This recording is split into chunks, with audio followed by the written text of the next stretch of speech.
Greetings. Welcome back to another video. This will be a debunk video of the Black conservative perspective. Now, I haven't made like the main video yet explaining my direction when I make videos about Black conservatives. It will probably be something titled My Problem with Black Conservatives, so stay tuned for that. But I did see this video and had to react to it just to show what these Black conservatives, really all conservatives, Republicans, think like when it comes to African history and the legacy of slavery and colonialism.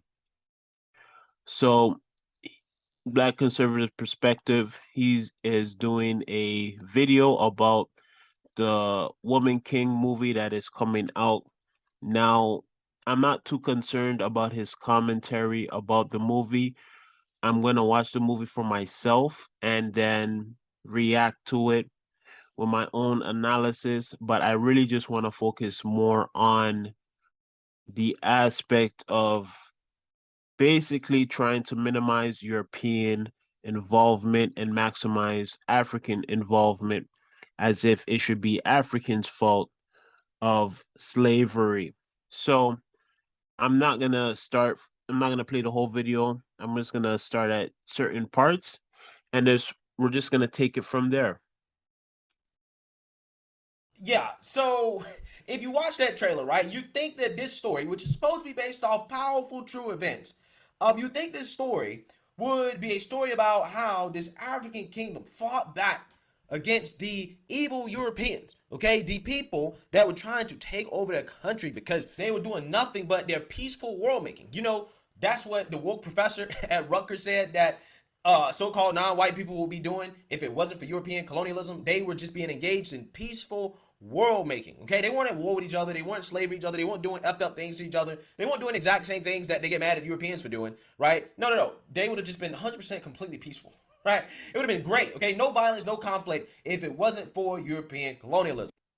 Okay, so this first point, this idea that, Africans weren't perfect, they were fighting, and this is very true. This is true.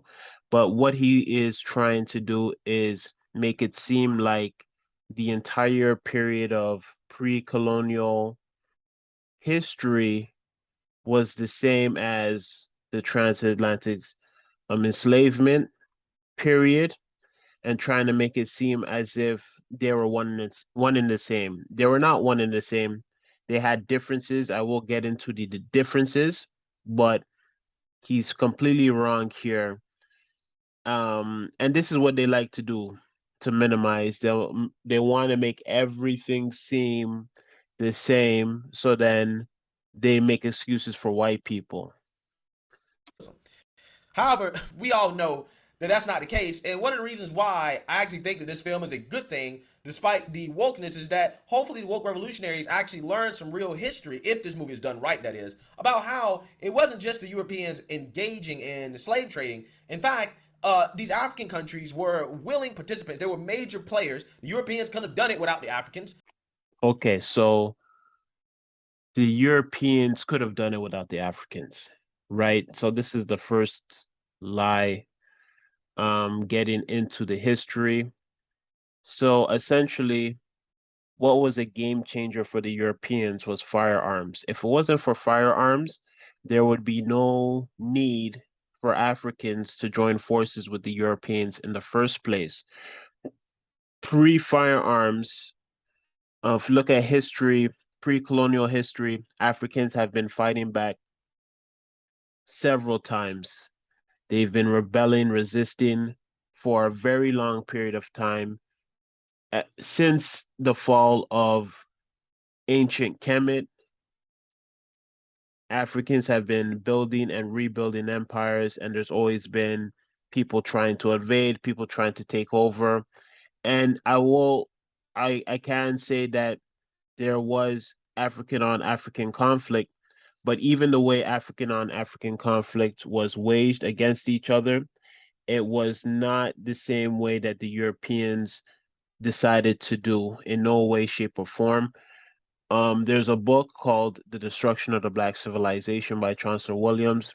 I always say that that is probably one of the top books for reading to understanding ancient Black history. But of course, I wouldn't expect Black conservative perspective to even know about this book, let alone read this book and many other books on the same subject, because really the Black conservative group, they only have one person that they look to for history, and that is Thomas Sowell. And Thomas Sowell is not even legit in how he presents history about Africa and European colonialism. He likes to cherry pick certain details and facts to make it seem like European colonialism wasn't a bad thing. But the truth of the matter is, a Black conservative perspective won't tell you that Africans were thriving far before Europeans came. We were thriving way more in terms of our society, in terms of resources, how we controlled our resources. Once Europeans came into effect, African life declined rapidly. So there are books. There's also the book How Europe Underdeveloped Africa by Walter Rodney, which is also a great book. I don't expect Black conservative perspective to know. Okay? Not only that, the Africans continue to want to have slaves despite opposition from the Europeans. So I want you to understand. Okay, so there were several slave rebellions, resistance against slavery, enslavement during the colonial period. So this notion that, oh, all Africans were in favor is completely false. The woke revolutionaries complain about slavery as if it is some type of unique evil, only unique to the white man. Only the white man could have done it, right? They made it up. They created slavery. However, you have this African nation, proven, documented facts that not only was a major participant in the slave trade, but also didn't want to stop enslaving even after the Europeans said no more, and they fought wars over it, right? Okay, so the Dahomey is not a case that is representative of the entire continent. That has to be clear. The Dahomey, they were, if people don't know about the movie Woman King, they decided to do the movie on the all woman warriors, but in history they are known as a slave trading empire. But even if you look in the book, read the book How Europe Underdeveloped by Africa by Walter Rodney, it explains how the Dahomey were thriving even before they decided to go with the Europeans and decided to sell slaves. And essentially, the whole structure of the economy had changed. They fought wars for the right to continue to enslave. Oh, yeah. So just to end it off, the Dahomey is not representative of the entire continent. That's what he's trying to do here. That's what they always do. They always try to it's just revisionist history. They're just taking their perspective from now and not properly analyzing what was going on. And like I said, the Dahomey only decided to engage in enslavement was because of firearms. African people. You know, the people that were sold to the Europeans. Yeah, the Africans actually wanted to just continue to enslave them. Okay, particularly their neighbors, because all of them were engaging in the slave trade, and slavery was common practice back then, right? So I'm just saying, hopefully, once the woke revolutionaries watch this movie, they know where to go to ask for their reparations. They need to go to the homies in Africa, right? Go to the homies if you want your reparations. So that means They wouldn't go to the Dahomies because, for once, the Dahomies don't exist, and for two, it was the Europeans that profited off of enslavement. So why would they go to a non-existent empire to get reparations? And this is the cream of the crop when it comes to Black conservatives. Have no have no real knowledge in history because they don't actually read up on history. They don't care to. I'm gonna read a few comments here. That's gonna give you guys a understanding of why people are disliking this, because they don't feel like it's a good chance that these facts are going to come across in this film, that these facts are going to be watered down to push this woke narrative rather than actually focusing on some of the historical facts that are the background of this movie that are really anti-woke. Okay, they go against the anti-woke agenda, and that's why I find this to be so fascinating. So let's read some of the comments here in YouTube real quick, so you guys get a better understanding of what people are saying. One person says, I urge everyone to read up on the kingdom of Dahomey before celebrating this film. Plan to discover the shocking reality of slavery and how it was not single-handedly operated by European nations. The complicity of this crime runs deep and well beyond skin color. Don't let the media and Hollywood sanitize history. Ding, ding, ding, ding, ding. Okay, so like I said, it's been documented that Africans sold other Africans to Europeans. But like I said, it was because of the strong arm of firearms that they even considered that, because they never considered it before the introduction of firearms. So, I mean, this first comment, it's acting as if nobody knows that Africans sold other Africans. This person must be young or something, like in his 20s or something like that. Um, it's been known. The only problem is black conservatives want to overblow the responsibility of Africans compared to the Europeans who started it, who used religion to justify it. And we'll continue on to the next comment. One person says, the Woman King follows the emotionally epic journey of General Nausicaa as she trains the next generation of recruits and readies them for a battle against an enemy determined to destroy their way of life. Some things are worth fighting for. Their way of life being enslaving others and partaking in mass human sacrifice. Facts. I hope they're also going to show that they had all female units because so many men died in wars with neighboring states, tribes, kingdoms, and because they had to give their men to them to be enslaved. They should also show that they regularly participated in slave raids and traded slaves. I have a feeling they're going to leave such important details out. Part 2 is going to be called The Man Queen or the LeBron James story.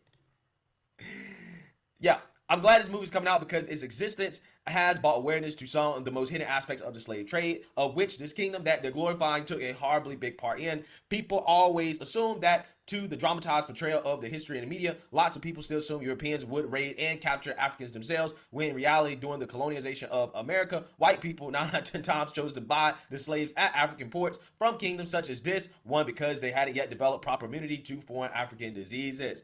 I'm not in any way saying it wasn't a terrible issue.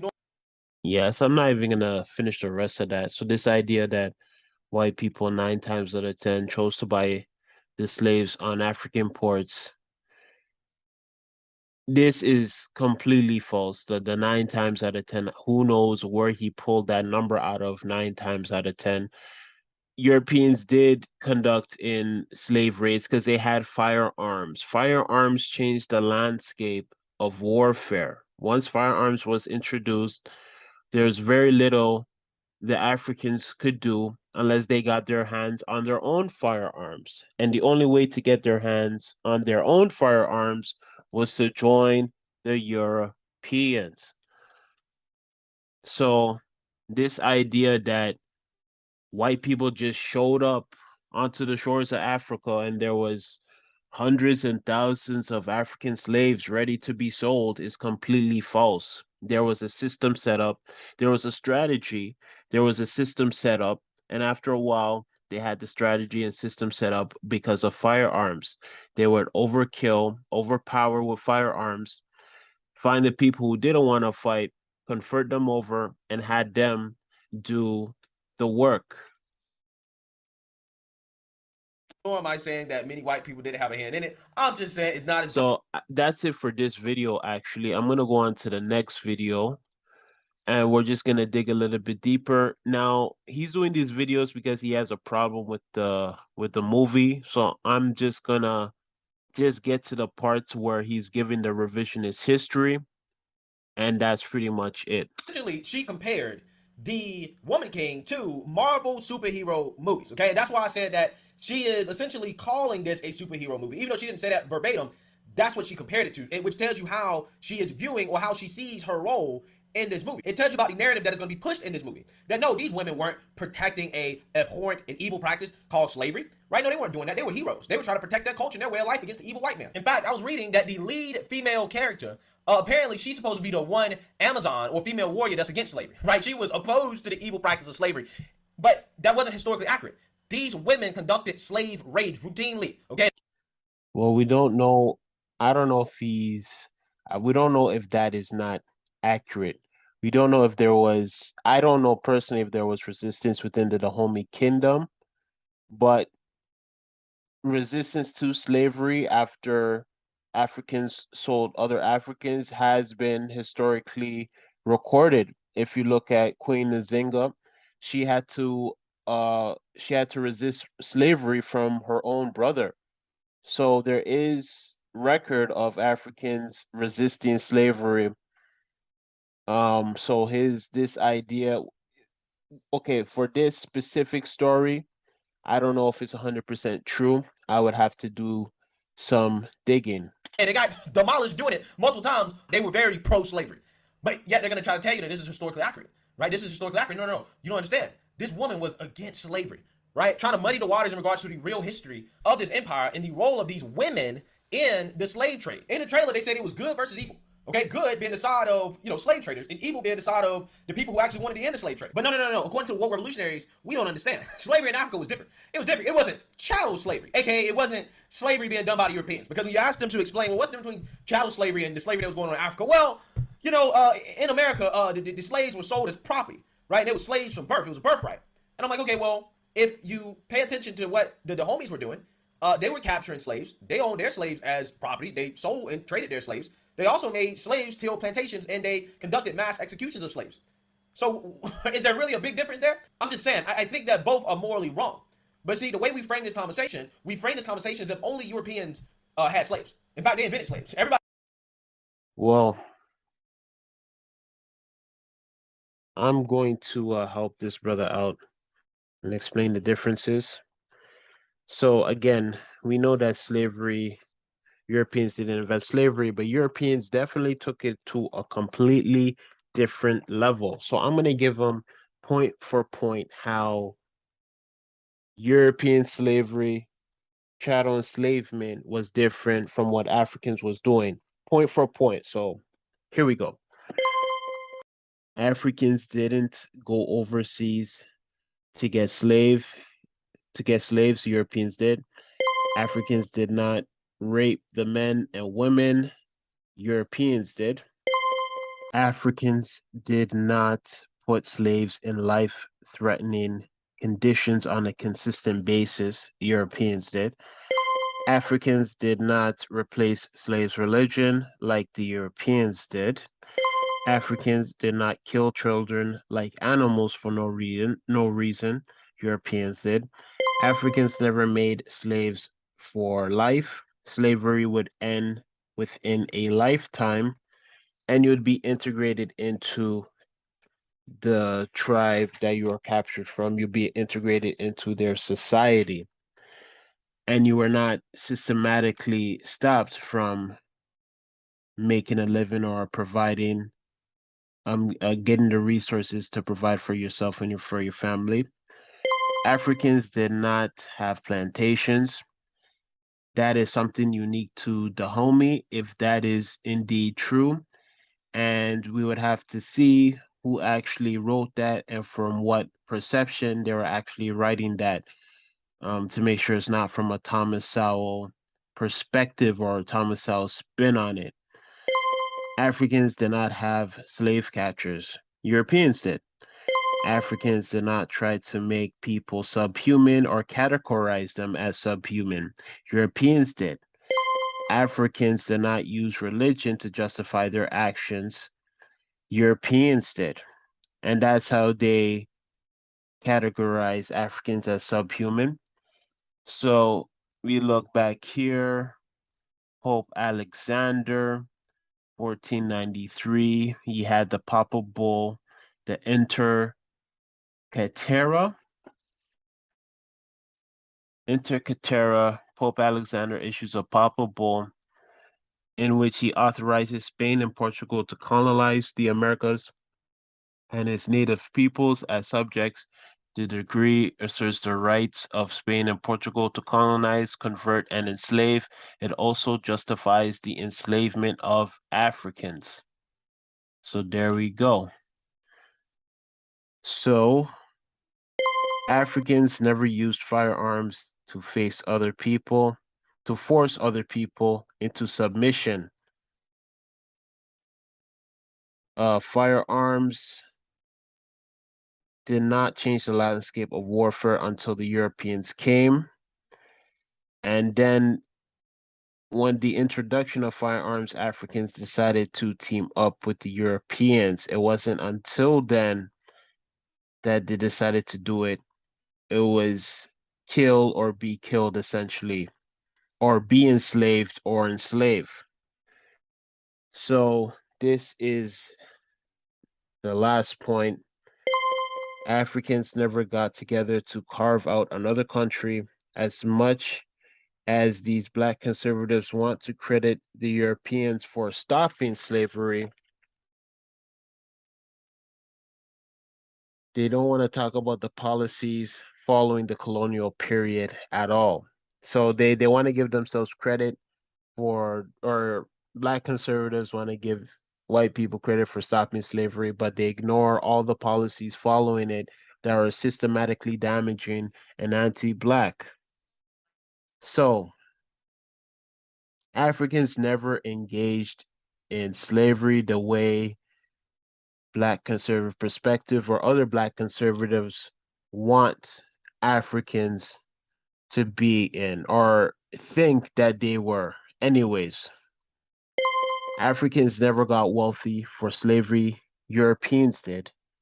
The conservatives live in a country where you can take people to court and sue for compensation. The whole civil court system survives off of victimhood. And then when we talk about past atrocities, when we talk about past atrocities or going back to the civil court system, poor countries or poor people don't get sued, only wealthy people get sued.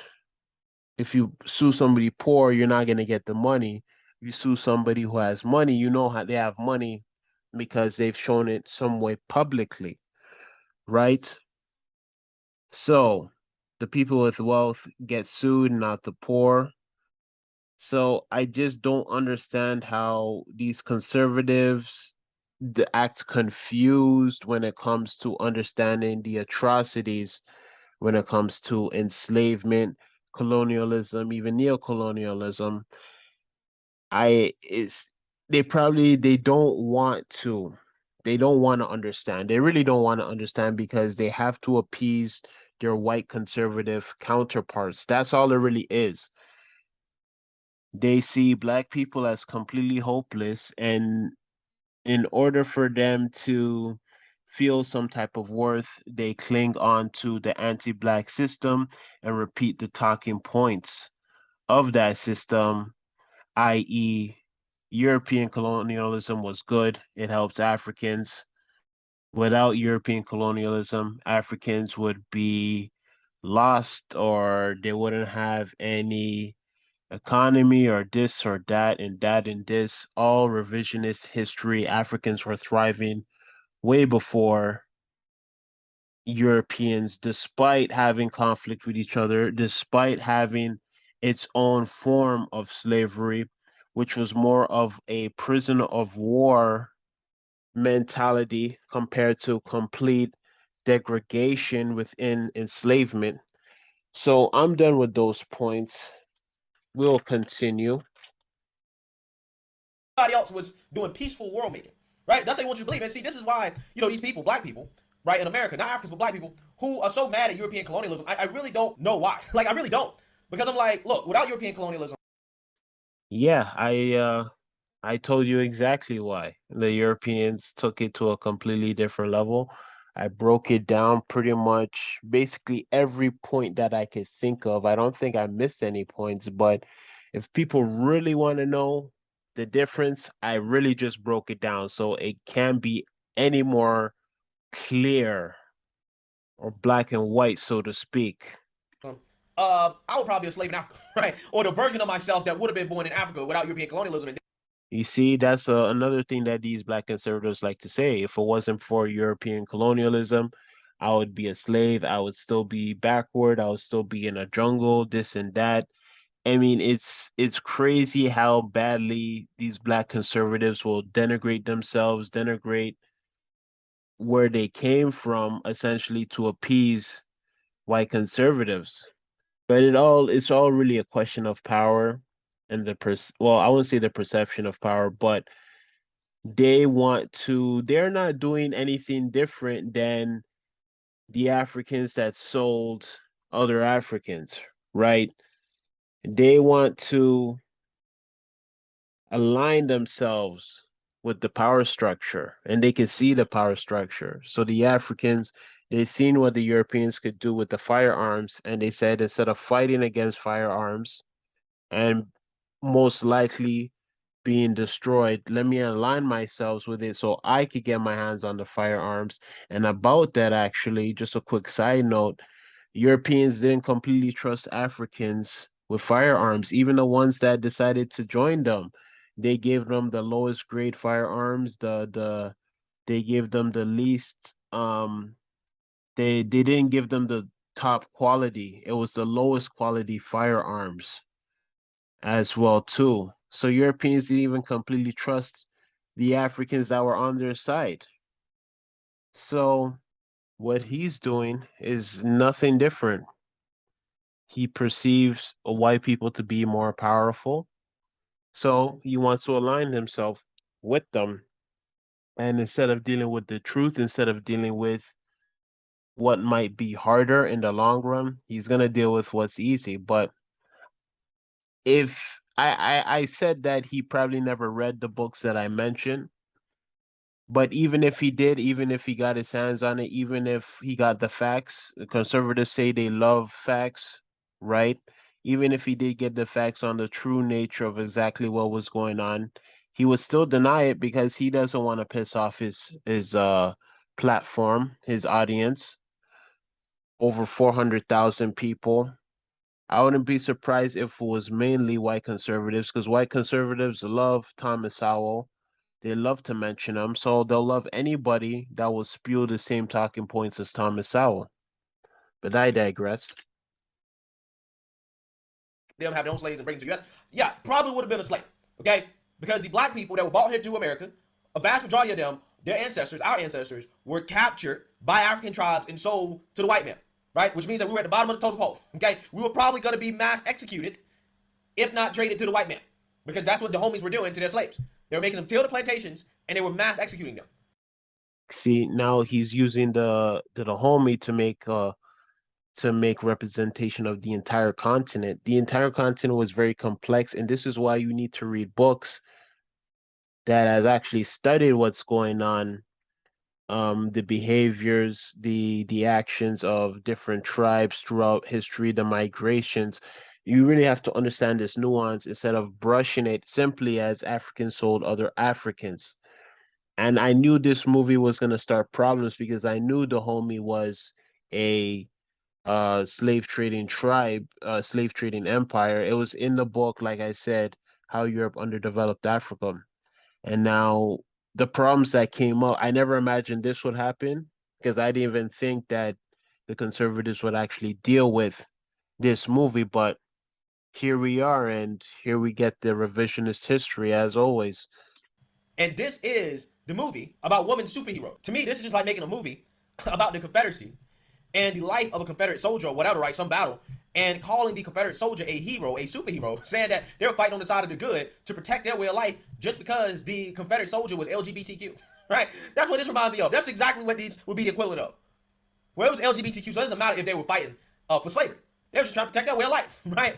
Again, it blows my mind how Hollywood would take something, a topic that inherently is anti-woke, and put the most woke spin on it possible, and then try to say, well, it's historically accurate, right? This is historically accurate, based off a powerful story, in which ultimately the women who were warriors, who thought they were men, fighting to protect slavery, unfortunately found out that they were not men by getting obliterated by the French. Okay, getting obliterated, didn't stand a chance, right?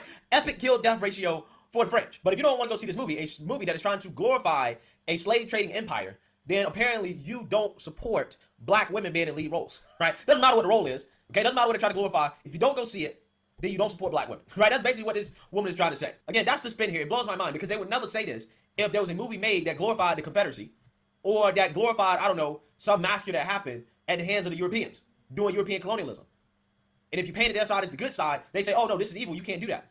It would never be acceptable. But the silver lining here with this movie, guys, even though the story in and of itself probably won't actually be super accurate, they probably won't focus that much on the fact that this empire was a slave trading empire that committed horrible atrocities. No, they probably won't focus on that. But because of the attention this movie is getting, right, for what it's attempted to do, a lot of people are going to finally learn real history that is not taught in schools, which is that Africans played a major role in the Atlantic slave trade. It wasn't just the Europeans, because a lot of these woke revolutionaries believe an alternative version of history, a woke version of history, in which, again, the Africans and the Arabs, everybody else on the planet was living together peacefully.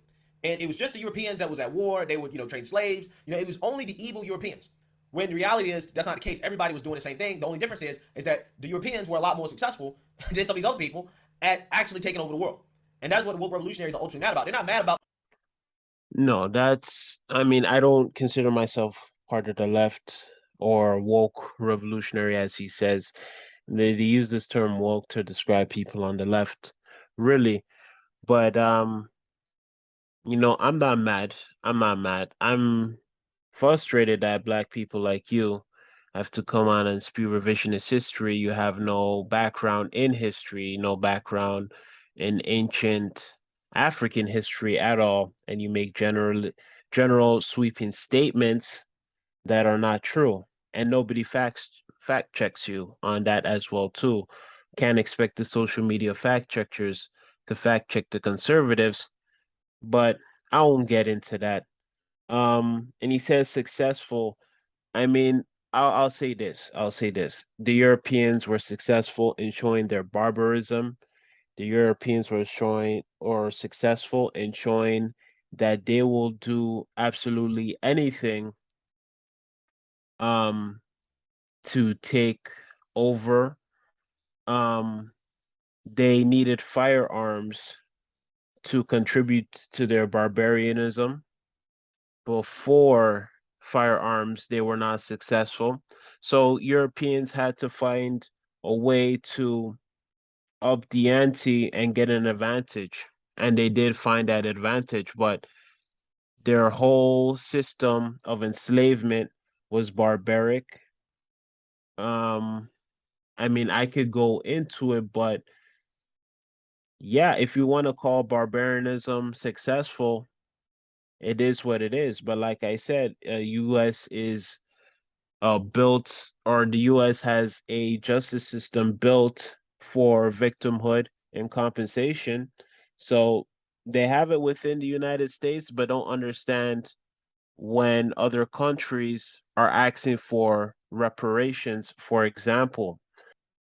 The Africans. But see, again, I hope people realize that there is no such thing when we're talking about empires, okay? We're talking about global foreign policy. There's no such thing as good and evil, right? There's no objective good and evil when it comes to that. Every nation is playing for their own team. They're looking out for themselves, and the only good is subjective from the standpoint of the nation itself, of trying to protect your people and your way of life. Because if you don't protect your people and your way of life, trying to conquer others, then your civilization will eventually get wiped out. So, where was the threat to Europe from Africa? What exactly was the threat? Because there was no threat to Europeans coming from Africa. Um, actually, Europeans were fighting with Europeans until they decided to stop and colonize, or not colonize Africa, but set up neo-colonialization in Africa. So this idea that Europe had to protect itself from Africa, Africa already had all the resources we needed. We didn't need anything from anybody because we were content within ourselves. But that pissed off the Europeans. They had to have what we had. Pissed off the Arabs. They had to have what we have. I could go on and on and on and on and on, but this idea that Europe was under some threat from Africa is completely false. It's actually the other way around. So that's really it for this video. I don't want to get too deep into it. I did two videos in one.